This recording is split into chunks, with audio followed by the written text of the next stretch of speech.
Welcome to a new Daily Top Askreddit video. Today's topic: people who accidentally discovered a huge secret about someone. What happened? Took my dad out to some bars for his birthday when he was in his early 50s. We both got pretty drunk, but he was completely sauced. About a half hour before he punched the glass out of a broken jukebox that stole his money, he told me that my brother may not actually be my full brother.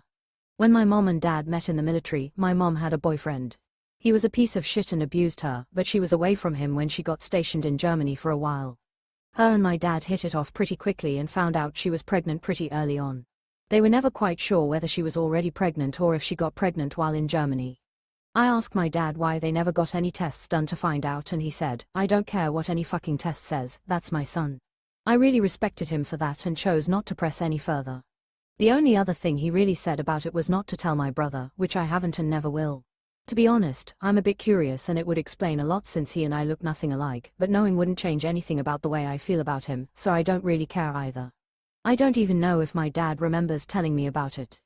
We never talked about it again, and it's been close to 15 years since he told me.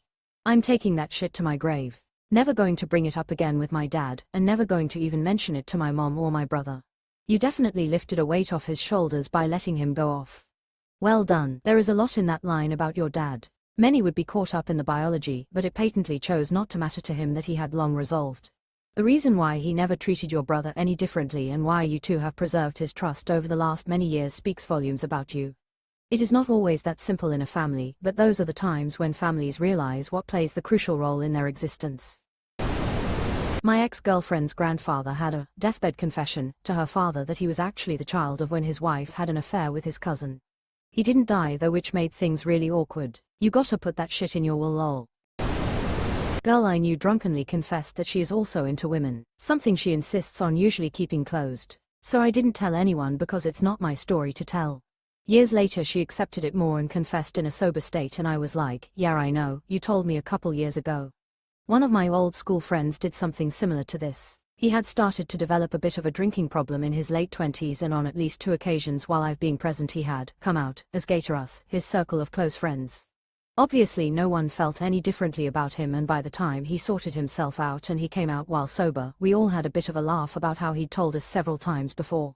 A friend of mine has a compromised immune system. He got COVID in the early days. Bad, like really bad, like going to go on a respirator bad. He was in the hospital, and even the doctors basically said that he was at a point where that if things didn't turn around soon that he should think about getting his things in order. During all this, he found religion again and was trying to make good on his life.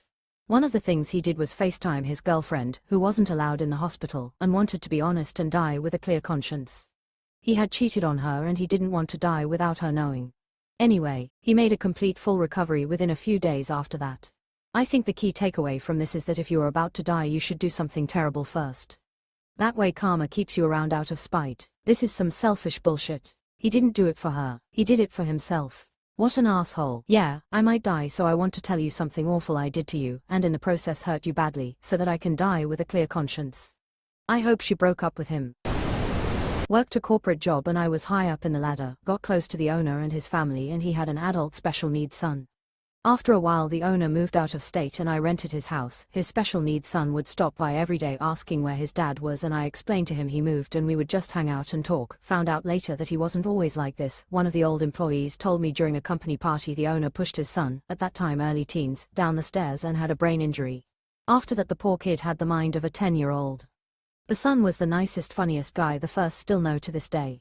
Quit the company but I still talk to the son. Broke contact with the owner but I still send gifts to the son since I'm out of country now. Breaks my heart that asshat of an owner barely talks to his son. Sounds like the son might be better off not talking to his dad, tbh, though it sucks that the son seems to want a relationship with him and wasn't getting it. My mum was a special needs teacher. She once taught a student whose brother pushed him out of a window, causing significant brain damage. I can't imagine carrying that guilt with me for the rest of my life. I wonder if that's why the father kept his distance, or could have just been a massive prick. Holy smokes, I wasn't expecting that. Poor guy, and what a terrible human being his father is. I offered my extended family free DNA profiles, since I was doing genetic genealogy in my family history work. My niece commented offhandedly, "It would be great if you could figure out who my dad's parents were." Indeed, my ex-Bill was adopted. "Are you sure he wants to know?" I asked her. Oh, yes, he's been trying to look into it since his adoptive parents died. He didn't want to know while they were still around because he didn't wish to insult them. And indeed, when her results came back, she had a surprisingly large contingency of DNA connections on her paternal side. And within 24 hours, I had figured out who his birth parents were, that his father had died about 15 years ago, and his mother was still living in the next state over and about to turn 80. He was elated, and they got in touch, and now they are developing a relationship that neither of them thought they would ever have. That's incredible. It is unbelievable that this one conversation and a little bit of research can transform the life of a certain person entirely. To feel like you know nothing about your own parents and then establish a firm relationship with them, it is the sort of tale that truly demonstrates the power of perseverance and timing. Such moments do not only release secrets, they open the doors to something that people never imagined was possible. Back in 06-07 I had a bunch of friends I lived with at the party house in a deep red area in the south. One kid I had known since high school, a few years younger than us, came over to one of our fifth nights, where it's exactly like it sounds. Everyone gets a fifth of their favorite liquor and drinks it along with whatever else they want. He got shit-faced and ended up puking in the bathroom. He was in there for a long while and the door was locked, so myself and another roommate broke in after he stopped answering through the door. Once we get in, we see that he has sprayed fucking shaving cream everywhere. People are getting a laugh and we get everyone away from the spectacle and get him out. While I thought it was hilarious, I knew someone was gonna have to clean it up, and I knew I didn't want to wait until I had a hangover to do it. I didn't want to kick his mess off to someone else, as he was like that kid I took under my wing. Well, my roommate and I grabbed some towels and went in. Now that he was out and being taken care of, we were able to get the full picture. He had actually sprayed "I am gay" on the wall. He was not gay. He had a girlfriend, never hinted at being gay. However, we had suspicions. So, my roommate and I cleaned it up and someone else asked, "What did he spray on the wall?" I don't know where it came from, but I said, "It said, I am Jam." So we called him Jam from then on. 15 years later he officially came out. 2 years after that, a whole bunch of us were on a camping canoe trip and he and I shared a canoe. I finally fessed up and told him what he actually wrote. He thought it was hilarious and he still gets called Jam. Didn't out him in the deep south in 06. What a beautiful surprise. Nah man, me and my boys were all punks and nihilists. When I was 15 I found out that my mom had an affair with my dad's brother around the time that she got pregnant with me, and my dad might not be my dad. I lost all respect for her. My dad knew, and never treated me any differently than my siblings. He was such a good man. My mom didn't deserve him. I had a similar case. My dad had an affair with my aunt, mom's sister, who was 17 at the time.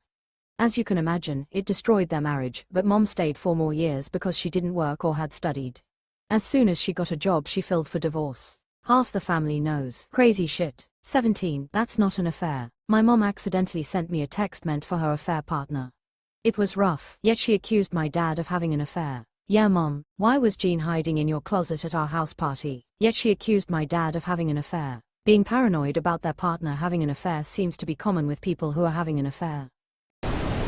Well, my great-uncle passed away recently and I was doing the usual, "sorry for your loss" stuff to his wife, happened to get her alone sometime later and turns out he was actually an over-controlling abusive asshole, and she's happy he's gone. I had absolutely zero clue. Years of assuming that side of the family was generally happy and healthy. I feel sorry for her because I got the sense that she can't share this with many people. Our American culture doesn't generally allow ill speaking of the dead, so she probably has to feign a lot of sad emotions, like, "Oh, he's finally at peace," and "he had a long life, I'm glad he's in a better place now," bullshit workaround phrases. Anyway, while it's unfortunate she had to suffer so much under him, she's looking forward to exploring what life is like now. She's got all these plans to make friends, he never let her have any social circles, and take up hobbies, explore new places. I'm happy for her. This is me, sort of. My husband was a giant piece of trash and his unexpected death freed me. Loved him, miss his friendship dearly, but neither of us were good partners for various reasons, but his death was the best thing that ever happened to me. I had to move across the country cause I felt so guilty being so happy when so many of his friends and family had no idea how bad our relationship was at the end of the day. I've started a whole new life with all new friends and lovers. My boss once insisted we go to a colleague's father's funeral as a nice gesture. It backfired a bit as his mother got up to speak and just talked about how horribly abusive his father was and how happy she was that he was dead. Like she'd even tried to run away early on, but somehow he found out and was waiting for her at the airport, etc. The idea of being caught and stopped at the airport is terrifying. There's no way to pretend that you weren't running away. I coaxed my abusive husband into driving me to the airport so I could visit my sick mother, which was true. She was sick and I was visiting her, but also I was escaping, he just didn't know it then. He followed me all the way up to the TSA line, waited for a while, then turned around and went down the escalator. I sidled over to the TSA lady who was keeping order at the lane entrance and said, "I'm afraid he'll come back." She unhooked the rope that blocked off the VIP lane, which had 0 wait time and would get me to the other side of the safe barrier really fast, and said, "Go on, get in." Go on, sir, I did. A beloved teacher passed away and his daughter spoke for almost an hour. Mostly about how she got pregnant at 16 and he forced her to give the baby up for adoption. People who were sad at his passing were sad in a completely different way by the time she was finished. I imagine there's a fair few women of the world in very similar situations. I hope she finds her days carefree and fun now she can finally live her life. My mum met a woman in her 80s on a bus once. She was in the process of divorcing her controlling husband so she could move to Spain from the UK with her granddaughter. That story has stuck with me for years and definitely helped motivate me to escape my own narcissistic partner over a decade later.